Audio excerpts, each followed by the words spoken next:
दरम्यान सोलापुरातल्या माढा तालुक्यातील उंदर गावात पूर परिस्थिती निर्माण झाली आहे। गावाला संपूर्ण पाण्याचा वेढा पाहायला मिळतोय। माढा तालुक्यातील वाकाव आणि उंदरगाव इथे पाण्यात अडकलेल्या लोकांना बाहेर काढण्यासाठी एअरलिफ्ट सुविधा उपलब्ध करून देण्याची आमदार अभिजित पाटील यांनी जिल्हाधिकाऱ्यांकडे मागणी केलेली आहे। दरम्यान प्रशासनाच्या सांगण्यानुसार वाकावमध्ये 90 लोक अडकलेली आहेत, मात्र ती घरामध्ये सुरक्षित आहेत। या सगळ्या संदर्भात आपण बातचीत करूयात। आमदार अभिजित पाटील सध्या आपल्यासोबत आहेत। पाटीलजी नमस्कार। मुख्यतः तुमची काय मागणी आहे, काय परिस्थिती आहे उंदरगाव वाकावमध्ये आणि प्रशासनाने काय सांगितलंय? मॅडम, आता सगळ्यात महत्वाचं काय आहे की उंदरगाव वाकाव ह्या गावांना चारी बाजूने आता वेढा घेतला आहे आणि पाणी आता जर सकाळी 6:30 वाजता जे काल सीना कोळेगाव मधून 57,000 होतं ते आता 70,000, आता ते परत 74,000वर नेलंय।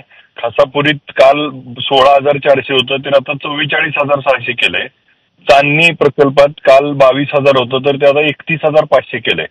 म्हणजे काल 95,000 रात्री होतं तर आता 1,46,000वर पोहोचलंय आणि आता इन्फ्लो वाढलाय सीना कोळेगाव मध्ये, ते अजून वाढवतील।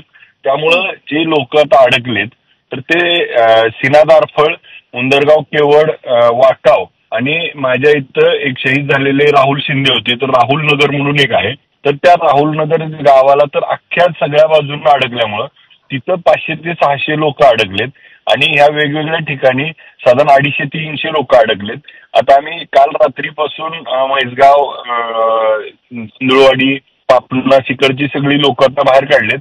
आता 4 बोटी आणि एनडीआरएफची टीम आहे, परंतु ती सफिशियंट होत नाहीये आणि पाण्याचा वेग जास्त आहे। 12 नंतर त्याचा एकदम वाढ होणार आहे।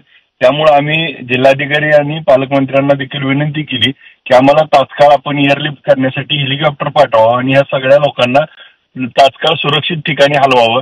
जर त्या ठिकाणी पाणी वाढलं आणि ही जी घरात पहिल्या मजल्यावरती बसलीत ते जर त्या ठिकाणी वाहून गेली तर मोठी हानी होऊ शकते। त्यामुळे सरकारने आणि यांनी तात्काळ याची सोय करावी म्हणून मी सातत्याने त्यांचा पाठपुरावा करतोय। लोक अडकलेत असं जरी प्रशासनाचं म्हणणं असलं तरी प्रत्येकाचा जीव अत्यंत महत्त्वाचा आहे आणि अपेक्षा आहे की लवकरात लवकर या सगळ्यांना वाचवण्यासाठी प्रशासनाकडून मदत मिळेल, मग ती एनडीआरएफची तुकडी असो किंवा एअरलिफ्टसाठीची व्यवस्था असो, अशी अपेक्षा आहे। आपले आभार अभिजित पाटीलजी, आपण सविस्तर प्रतिक्रिया दिलीत त्यासाठी।